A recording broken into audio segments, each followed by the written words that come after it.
دا کومه میاشت چې را روانه ده دې ته د رمضان میاشت وایي او الله سبحانه وتعالی په قرآن کې دې دا نوم ذکر کړی شهر رمضان الذي انزل فيه القرآن. د الله سبحانه وتعالی حکمت ته ده چې بعض ځایونه د بعضو نه غوره کړي دي، بعض زمانې د بعض زمانونو غوره کړي، بعض وختونه د بعض وختونو نه غوره کړي، بعض میاشتې د بعضو نه غوره کړي، بعض انسانان د بعضو نه غوره کړي. نو په میاشتو کې غوره میاشت هغه کومه وه؟ رمضان ده. د دې مبارکې میاشتې ډېر زیات فضایل دي. زه درته یو څو ذکر کومه. اولنی فضیلت د دې میاشتې هغه دا دی چې دې کې د جنت دروازې کولاویږي، دویم شیطانان پکې تړلی کېږي، او دریمه ده چې د الله طرف نه آواز کوونکی آواز کوي چې ای د خیر اراده لرونکیا راځه او ای د شر اراده لرونکیا نور بس که. د دې میاشتې فضیلت او دلیل به ته بیانومه د الله سبحانه وتعالی په توفیق سره. امام احمد بن حنبل رحمه الله دا روایت راوړی د ابو هريره رضی الله عنه رسول صلی الله علیه وسلم وی اذا كان اول ليله من شهر رمضان، کله چې اولنۍ شپه یا اولنۍ شپه د رمضان سپومۍ ولیدی شو، اعلان شو چې څه ده؟ روژه. دا اولنۍ شپه ده. صفدت الشیاطین، په دې اولنۍ شپه باندې شیطانو وتړلی شي. ومردت الجن، مشران کم سرکشه پیریان چې بیا مخې ته رسول صلی الله علیه وسلم وی چې وغلقت ابواب النار، او د جهنم دروازې بندې شي، وفتحت ابواب الجنه، او د جنت دروازې کولاو شي. اولنۍ شپه داخلېده د رمضان د میاشتې د جنت دروازې کولاو شو، جهنم هغه بندې شو. دې کولاو دروازو باندې چې څوک ورننه ننوتو نو دا ډېر غټ بدقسمته انسان دی، او په دغه بندو دروازو چې هم څوک ورغی دا به هم ډېر بدقسمته انسان دی. چې جهنم دروازې بندې دی بیا هم د جهنم حقدار شو، د جنت دروازې کولاو دی د پکې نصیب نشته. بل رسول سموي چې ویناده مناد، او هر شپه چې دنو आवाज کوونکی आवाज کوي یا باغی الخير اقبل و یا باغی الشر اقصر، اے د خیر اراده لرونکی راځه، د میاشت خیر او د برکاتو ده.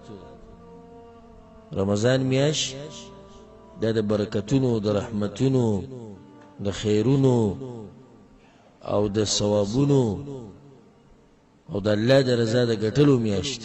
نو راځه اوس موقع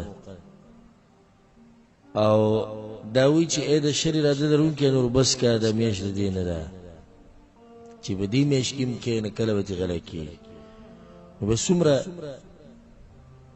شرعي انسان دی او څومره ګناهګار انسان دی چې د الله طرف نه آواز کېږي دی بیا هم د خیر طرف ته نه ورځي او د شر نه ځان نه منع کوي. ولله عتقاء من النار وذلك كل ليله. دی بل فضیلت شو. سلورم فضیلت چې الله سبحانه وتعالی هر شپه د جهنم نه کسان آزادوي د رمضان په میاشت کې. په روایت کې دا هم راځي چې کله اخرنۍ ورځي د رمضان د میاشتې اخرنۍ او نور ډوب شي، الله سبحانه وتعالی ملایکو ته وایي وایي څومره چې تاسو په دې روژه کې آزاد کړي دي هره شپه، نو د هغې امر نن نور آزاد کوي. او چې په دې میاشت کې ته د اور نه آزاد نه شوې نو فلا یلومن الا نفسه، خپل ځان بیا ملامته کړي.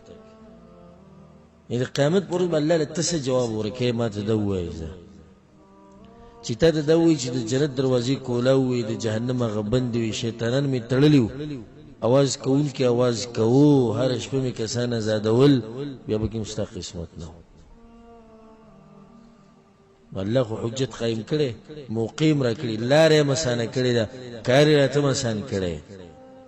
پنځم فضیلت د رمضان میاش او د دې روزه د ګناهونو کفاره ده او حدیث کې درځي په صحیح مسلم کې ده د ابو هريره رضی الله عنه رسول صلی الله علیه وسلم چې الصلوات الخمس والجمعة إلى الجمعة ورمضان إلى رمضان مكفرات ما بينهن إذا اجتنب الكبائر یا إذا اجتنبت الكبائر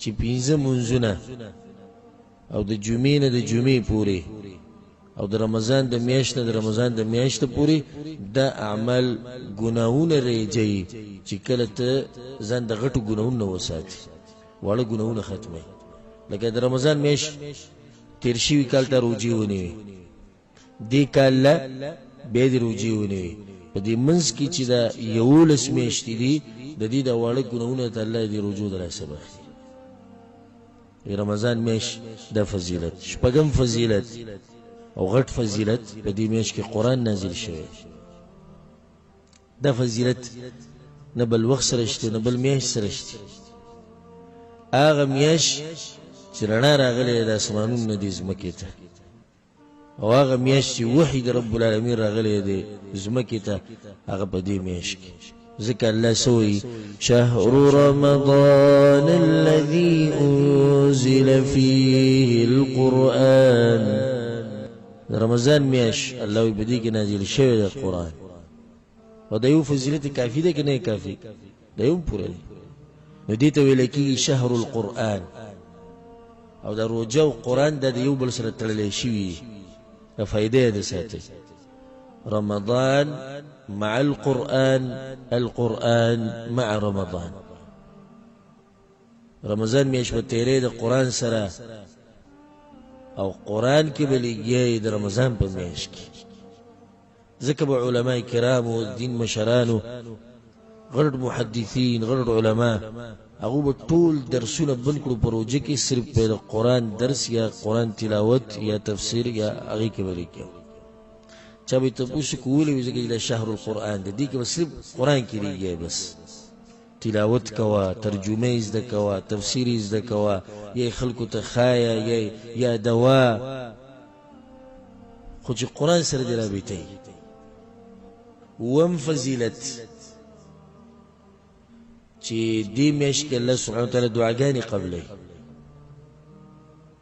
امام احمد بن حنبل رحمه الله دا روایت راوړی چې لكل عبد منهم دعوة مستجابة رمضان په میاشت کې الله دا خلق د جهنم نه آزادوي او د دوی دعاګانې قبلوي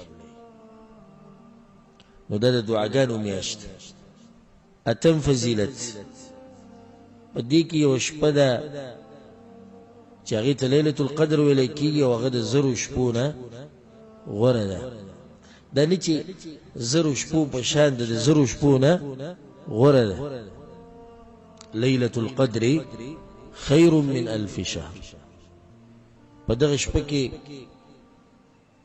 ملائکه راکوزیږي د دنیا اسمان ته او فیصلې کېږي د تقدیر او تقدیر تقسیمیږي او د الله رحمتونه راوریږي او دغه یو شپه چې چا عبادت وکړي لکه څو کاله چې عبادت وکړو 3 کاله تقریبا 3 کاله عبادت وکړو نهم فضیلت رمضان په میاشت کې ثوابونه نیکیانې ډېرېږي نو په دې میاشت کې چې څوک عمره وکړي لکه د چې حج وکړي عبدالله بن عباس رضی الله عنهما روایت دی او امام بخاری رحمه الله راوړی چې رسول صلی الله علیه وسلم یو زنانه ته وویل انصارو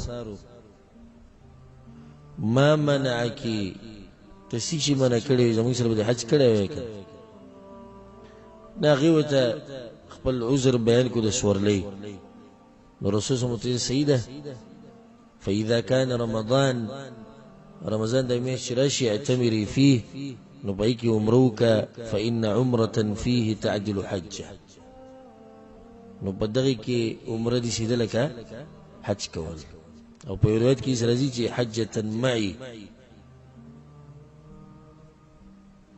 لکه ما سره چې حج وکړي حج دې وکړو او د رسول الله صلی الله علیه وسلم سره دې وکړو لسم فضیلت رسول صلی الله علیه وسلم هغه انسان ته خیری کړي چې د رمضان میاشت پرې راشي او تیر شي والله ونه بخي.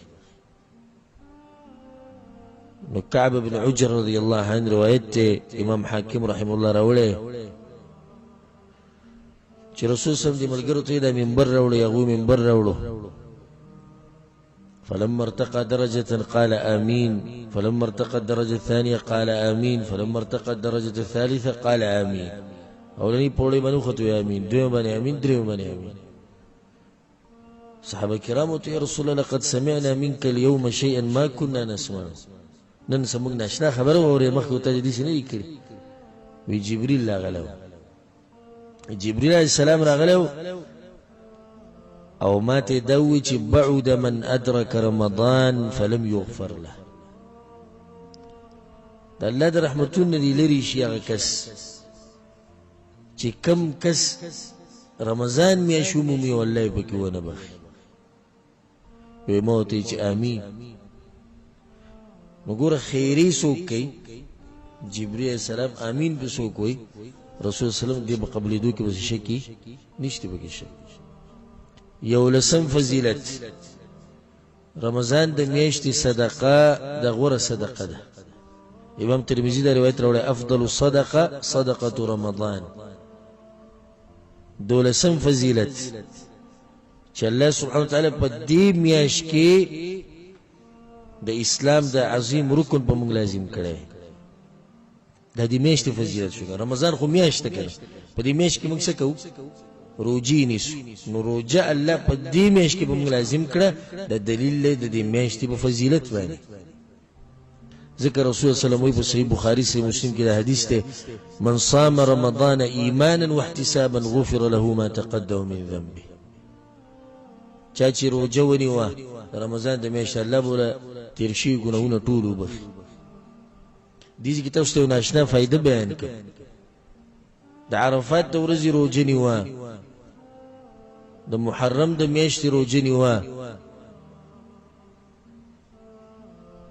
فضیلت دا دی چې تیر شوي کال د راتلونکي کال ګناه به وبخلی شي، یا به د تیر شوي کال ګناهونه وبخلی شي. خو دې ته ګوره چې د موږ سوچ نه دی کړی چې دې ځای کې رسول صلی الله علیه وسلم د تیر شوي ټول عمر ګناهونه وبخلی شي.